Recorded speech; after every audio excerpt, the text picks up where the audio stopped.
Kottayam Thalayolaparambu junior public health nursing സെന്ററിന്റെ fuse ഊരി KSEB. ആരോഗ്യവകുപ്പിന്റെ കീഴിലുള്ള സെന്ററും ഹോസ്റ്റലും പൂട്ടി. ഇതോടെ വിദ്യാർത്ഥികൾ വീട്ടിലേക്ക് മടങ്ങി. 68,000 രൂപയോളമാണ് കുടിശ്ശിക. വിദ്യാർത്ഥികളുടെയും ജീവനക്കാരുടെയും പ്രതികരണങ്ങളിലേക്ക് ആദ്യം പോകാം. ഇലക്ട്രിസിറ്റിക്കാർ വെറും നികൃഷ്ടമായിട്ടുള്ള രീതിയാണ് ഇത് കാണിച്ചത്. കാരണം ഈ കുട്ടികൾ വളരെ താമസിച്ചു. തിരുവനന്തപുരം വരെ, ഞാൻ പന്തളത്താണ് എൻ്റെ വീട്, അപ്പം ഞാൻ തിരുവനന്തപുരം വരെയുള്ള കുട്ടികളുണ്ട് ഇതിനകത്തിൽ. എല്ലാവരും വളരെ പേടിക്കുകയും, കാരണം വീട്ടിൽ പോലും അറിഞ്ഞില്ല ഇങ്ങനെ ഒരു അവധി കൊടുക്കുമെന്നുള്ള കാര്യം. കാരണം ഒരു സ്ഥാപനമാകുന്നുണ്ടെങ്കിൽ അതും ഗവൺമെൻറ് സ്ഥാപനം, ഇതിലെ ഒരു കുട്ടികൾ 50 വിദ്യാർത്ഥികളിൽ കൂടുതലുണ്ട് അവിടെ താമസിക്കുന്നത്.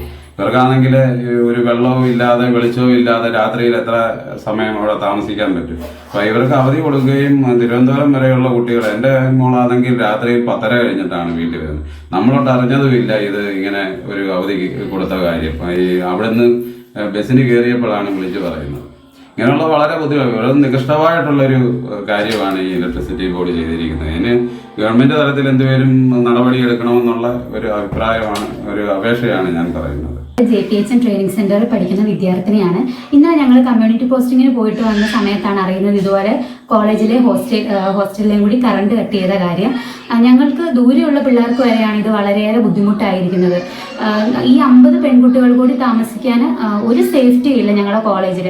അപ്പോൾ ഇവർ പെട്ടെന്നുള്ള ഈ കറണ്ട് കട്ട് ചെയ്തിരിക്കുന്നത് എന്നുള്ള തീരുമാനമായതിനാൽ ഞങ്ങൾക്ക് വീട്ടിൽ പോകാനും വളരെയേറെ ബുദ്ധിമുട്ടായിരിക്കുന്നുണ്ട്.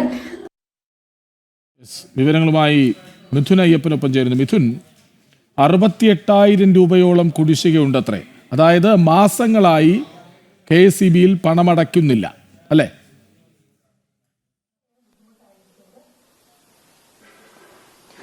തീർച്ചയായിട്ടും ആരോഗ്യ വകുപ്പിന്റെ കീഴിലുള്ള ഇൻസ്റ്റിറ്റ്യൂട്ടാണ് ഈ ജൂനിയർ പബ്ലിക് നഴ്സിംഗ് സെന്റർ എന്ന് പറയുന്നത്. ഇത് 68,000-ഓളം രൂപ ഇതോടകം തന്നെ കുടിശ്ശിക വന്നിട്ടുണ്ട് എന്നാണ് ഇപ്പോൾ ലഭ്യമായിരിക്കുന്ന വിവരം.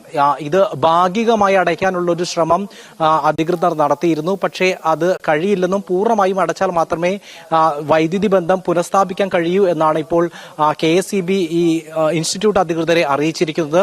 ഇത് KSEB ബില്ലുമായി ബന്ധപ്പെട്ടുള്ള എല്ലാ വിവരങ്ങളും വകുപ്പ് അധികൃതർക്ക് ഇൻസ്റ്റിറ്റ്യൂട്ട് അധികൃതർ നൽകിയിരുന്നു എന്നാണ് നമ്മളിപ്പോൾ ആ ഇൻസ്റ്റിറ്റ്യൂട്ടിലെ പ്രിൻസിപ്പളുമായി സംസാരിച്ചപ്പോൾ മനസ്സിലാക്കാൻ സാധിക്കുന്നത്. പക്ഷേ ഫണ്ട് ലഭ്യമായിട്ടില്ല.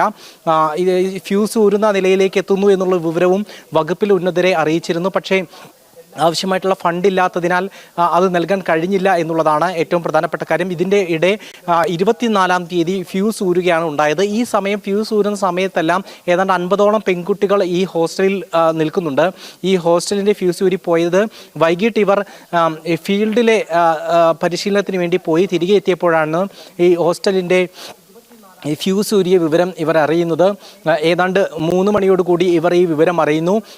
തിരികെ പോയിക്കോളാൻ, വീടുകളിലേക്ക് മടങ്ങാനാണ് ഹോസ്റ്റൽ അധികൃതരും ഇൻസ്റ്റിറ്റ്യൂട്ട് അധികൃതരും വിദ്യാർത്ഥികളോട് പറയുന്നത്.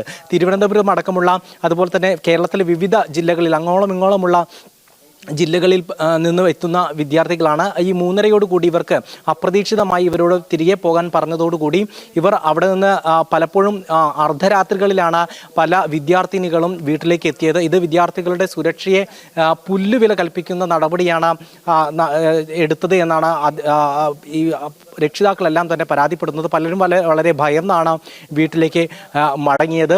ഒപ്പം തന്നെ ഇപ്പോൾ ഏറ്റവും ഒടുവിൽ ലഭ്യമാകുന്നത് അല്പം തുക, ഏതാണ്ട് 30,000 തുക വകുപ്പ് അനുവദിച്ചു. അത് അടയ്ക്കാൻ പക്ഷേ KSEB അനുവദിക്കുന്നില്ല എന്നുള്ളതാണ്. പൂർണ്ണമായിട്ടുള്ള തുക അടച്ചാൽ മാത്രമേ വൈദ്യുതി ബന്ധം പുനഃസ്ഥാപിക്കൂ എന്ന് KSEB അധികൃതർ വ്യക്തമാക്കിയിരിക്കുന്നു. അതിന്റെ അടിസ്ഥാനത്തിൽ ഇപ്പോൾ 24-ാം തീയതി ഫ്യൂസ് യൂരിയതോടെ ഈ സെന്ററിന്റെ പ്രവർത്തനം അവസാനിപ്പിച്ചതാണ്. ഇപ്പോൾ 2 ദിവസം പിന്നിടുകയാണ്. 2 ദിവസമായി അധ്യയനം നടക്കുന്നില്ല, സർവീസ് നടക്കുന്നില്ല. Public nursing, junior public nursing സെന്ററാണ്. അതുകൊണ്ട് തന്നെ ഇവർക്ക് ഫീൽഡ് വർക്ക് അടക്കം ഏറെ അനിവാര്യമായിട്ടുള്ള പരിശീലനം ലഭ്യമാകേണ്ട ഇടങ്ങളാണ്. അവിടങ്ങളിലെല്ലാം തന്നെ ഈ അധ്യയനം മുടങ്ങിയിരിക്കുന്നു എന്ന് മാത്രമല്ല, ഇവരുടെ സുരക്ഷയെ ബാധിക്കുന്ന ചെയ്യുന്ന തരത്തിലുള്ള നടപടികൾ ഉണ്ടായി എന്നുള്ളതാണ്. ഈ വകുപ്പ് അധികൃതരുടെ അനാസ്ഥയെ തുടർന്നാണ് ഇത്തരത്തിലുള്ള നടപടികൾ ഉണ്ടായിരിക്കുന്നത്. 68,000 രൂപ കുടിശ്ശിക വരുത്തിയതോടെ KSEB ഫ്യൂസ് ഉരി വൈദ്യുതി ബന്ധം വിച്ഛേദിപ്പിച്ചിരിക്കുകയാണ്. ആരോഗ്യ വകുപ്പിന്റെ കീഴിലുള്ള മന്ത്രി വീണ ജോർജിന്റെ തൊട്ടടുത്ത ജില്ലയാണ്. പക്ഷേ നമുക്കറിയാം വീണ ജോർജിന്റെ ആരോഗ്യ വകുപ്പിന് കീഴിലുള്ള മറ്റു പല ഇൻസ്റ്റിറ്റ്യൂട്ടുകളിലും സമാനമായിട്ടുള്ള സംഭവങ്ങൾ അല്ലെങ്കിൽ ഇത്തരത്തിലുള്ള പ്രവർത്തനത്തെ അവരുടെ ഇൻസ്റ്റിറ്റ്യൂട്ടിന്റെ പ്രവർത്തനത്തെ ബാധിക്കുന്ന തരത്തിലുള്ള സംഭവങ്ങൾ കഴിഞ്ഞ ദിവസങ്ങളിലും പലയിടങ്ങളിലായി റിപ്പോർട്ട് ചെയ്യപ്പെട്ടിരുന്നു. ഇപ്പോൾ വീണ്ടും കോട്ടയം തലയോലപ്പറമ്പിലുള്ള ഹെൽത്ത് സെന്ററിലും സമാനമായിട്ടുള്ള സംഭവം ഉണ്ടായിരിക്കുന്നു. ഏതാണ്ട് 50ഓളം വിദ്യാർത്ഥികളെ ഏതാണ്ട് അർദ്ധരാത്രിയിൽ വീടെത്തുന്ന തരത്തിലേക്ക് മടങ്ങിപ്പോകാൻ അധികൃതർ നിർദ്ദേശിക്കുന്ന അവസ്ഥയിലേക്ക് വരെ എത്തിയിരിക്കുകയാണ്. ഗുരുതരമായിട്ടുള്ള സുരക്ഷാ പ്രശ്നം കൂടിയാണ് ഈ ഇൻസ്റ്റിറ്റ്യൂട്ടിൽ ഉണ്ടായിരിക്കുന്നത്. മാത്രമല്ല അധികൃതരുടെ അനാസ്ഥ അത് എടുത്തു പറയേണ്ട ഒന്നാണ്. വകുപ്പിന്റെ ഒരു വകുപ്പ് വേണ്ട രീതിയിൽ ഈ വിദ്യാർത്ഥികളുടെ സുരക്ഷ കയ്യിൽ വെച്ച് കളിച്ചു എന്ന് തന്നെ നമുക്ക് ഇതിൽ നിന്ന് പറയാൻ കഴിയും. ഇത് വലിയ രീതിയിലുള്ള വീഴ്ചയാണ് ഉണ്ടായിരിക്കുന്നത്. കൃത്യമായിട്ടുള്ള നടപടി ഉണ്ടാകണമെന്നുള്ള, അതായത് ദയാദാക്ഷിണ്യമില്ലാതെ പ്രവർത്തിച്ച KSEBക്കും അതുപോലെ തന്നെ അത്തരം ഒരു അവസ്ഥയിലേക്ക് എത്തിച്ച ആരോഗ്യ വകുപ്പ് അധികൃതർക്കും എതിരെ ശക്തമായിട്ടുള്ള നടപടി ഉണ്ടാകണമെന്നാണ് ഇപ്പോൾ രക്ഷിതാക്കളടക്കം വ്യക്തമാക്കുന്നത്. ഈ അധികൃതർ എന്താണ് പറയുന്നത് മിഥുൻ?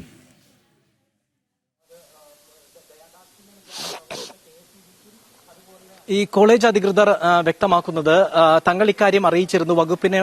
വകുപ്പുമായി ബന്ധപ്പെട്ട് ഈ കുടിശ്ശികയുള്ള വിവരം അറിയിച്ചിരുന്നു. 68,000 രൂപ ഇങ്ങനെ മേൽക്കുമേൽ കുടിശ്ശിക കൂടുകയാണെന്നും KSEBയുടെ ഭാഗത്തുനിന്ന് ഒരു നടപടി ഉണ്ടാകുമെന്നുള്ള കാര്യം കോളേജ് അധികൃതർ, ഈ സെന്റർ അധികൃതർ വകുപ്പ് ഉന്നതരെ അറിയിച്ചിരുന്നു.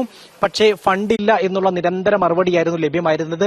ഒരു ഘട്ടത്തിൽ വിദ്യാർത്ഥികൾ തന്നെ പണം പിരിച്ച് കുറച്ച് പണം അടച്ചേക്കാം എന്നുള്ള നിലയിൽ വരെ സെന്ററിന്റെ പരിതാപകരമായിട്ടുള്ള ഒരു അവസ്ഥ അവിടെ എത്തി എന്നുള്ളതാണ്. പക്ഷേ വിദ്യാർത്ഥികൾക്ക് സ്വരൂപിച്ച് അടയ്ക്കാവുന്ന തുകയ്ക്ക് ചില പരിമിതിയുണ്ട്. പൂർണ്ണമായും തുക അടയ്ക്കാൻ കഴിയില്ല. കുറച്ചെങ്കിലും തുക വിദ്യാർത്ഥികൾ പിരിവിട്ട് അടയ്ക്കാമെന്ന് വരെ എത്തിയിരുന്നു. പക്ഷേ പൂർണ്ണമായിട്ടുള്ള തുക അടച്ചാൽ മാത്രമേ വൈദ്യുതി ബന്ധം പുനഃസ്ഥാപിക്കാൻ കഴിയൂ എന്നുള്ള ഒരു അവസ്ഥയിലേക്കാണ് KSEBയുടെ നിർദ്ദേശം എത്തിയത്. ആ ഘട്ടത്തിൽ ഫ്യൂസ് ഊരുന്ന ഒരവസ്ഥ വരുന്നു. അതുപോലെ തന്നെ ഇവരെല്ലാം തന്നെ ഇരുട്ടിലാവുകയും ചെയ്തു. അധികൃതർ പറയുന്നത് തങ്ങൾ നിസ്സഹായരാണ്. ഫണ്ട് ലഭിക്കാതെ എങ്ങനെയാണ് KSEBയുമായി സംസാരിക്കാൻ ഒക്കുക, കുറച്ചെങ്കിലും ഫണ്ട് ലഭിക്കാതെ എങ്ങനെയാണ് KSEBയുമായി ഒരു ആശയവിനിമയം നടത്തുക എന്നുള്ളതാണ് ഈ അധികൃതർ പറയുന്നത്. ഈ ഘട്ടത്തിൽ ഏതാണ്ട് 30,000-ലധികം രൂപ ഇപ്പോൾ കഴിഞ്ഞ ദിവസം അനുവദിച്ചിട്ടുണ്ട് എന്ന് അധികൃതർ ഈ നിമിഷം പറയുന്നുണ്ട്. പക്ഷേ ഈ 68,000 രൂപ പൂർണ്ണമായും അടച്ചാൽ മാത്രമേ വൈദ്യുതി ബന്ധം പുനഃസ്ഥാപിക്കൂ എന്നുള്ളതാണ് ഇപ്പോൾ KSEB അധികൃതർ പറഞ്ഞിരിക്കുന്നത്. അവരുടെ KSEB അധികൃതർ പറയുന്നത് തങ്ങളുടെ സിസ്റ്റം അത്തരത്തിലാണ് ക്രമീകരിച്ചിരിക്കുന്നത്. ഭാഗികമായിട്ടുള്ള തുക അടയ്ക്കാൻ കഴിയില്ല, മറിച്ച് പൂർണ്ണമായിട്ടുള്ള തുക അടച്ചാൽ മാത്രമേ വൈദ്യുതി ബന്ധം പുനഃസ്ഥാപിക്കാൻ കഴിയൂ എന്നുള്ള സാങ്കേതികത്വമാണ് KSEB അധികൃതർ ഇപ്പോൾ പറയുന്നത്. പക്ഷേ എടുത്തു പറയേണ്ടത് രണ്ട് സർക്കാർ വകുപ്പുകൾ തമ്മിലാണ് ഇത്തരത്തിലുള്ള ഒരു അനാവശ്യമായിട്ടുള്ള ഒരു കാര്യം നടക്കുന്നത് എന്ന് നമുക്ക് പറയേണ്ടി വരും. രണ്ട് സർക്കാർ വകുപ്പുകൾ വകുപ്പ് തലത്തിൽ ഒരു സഹകരണമോ അല്ലെങ്കിൽ അത്തരത്തിലുള്ള ഒരു ഇടപെടലുകളോ ഉണ്ടായിക്കഴിഞ്ഞാൽ നിഷ്പ്രയാസം പരിഹരിക്കാവുന്ന ഒരു വിഷയമാണ് ഇത്തരത്തിൽ വിദ്യാർത്ഥികളെ പാതിരാത്രിയിൽ തെരുവിലേക്ക് എടുക്കുന്ന തരത്തിലേക്ക് അവസ്ഥയിലേക്ക് Kottayam Thalayolaparambu junior public health nursing സെന്ററിന്റെ ഫ്യൂസ് ഊരി KSEB. ആരോഗ്യവകുപ്പിന് കീഴിലുള്ള സെന്ററും ഹോസ്റ്റലും പൂട്ടി. ഇതോടെ വിദ്യാർത്ഥികൾ വീട്ടിലേക്ക് മടങ്ങേണ്ടി വന്നു. പല വിദ്യാർത്ഥികളും അർദ്ധരാത്രിയോടെയാണ് വീടുകളിൽ എത്തിയത്. വളരെ പെട്ടെന്നാണ് അവർക്ക് പോകേണ്ടി വന്നത്. 68,000 രൂപയോളം കുടിശ്ശികയുണ്ട്. അതായത് മാസങ്ങളായി പണം അടയ്ക്കുന്നില്ല. ആരോഗ്യമന്ത്രി ഇത് കാണണം, കേൾക്കണം. വിവരങ്ങൾ നൽകുകയായിരുന്നു മിഥുൻ അയ്യപ്പൻ.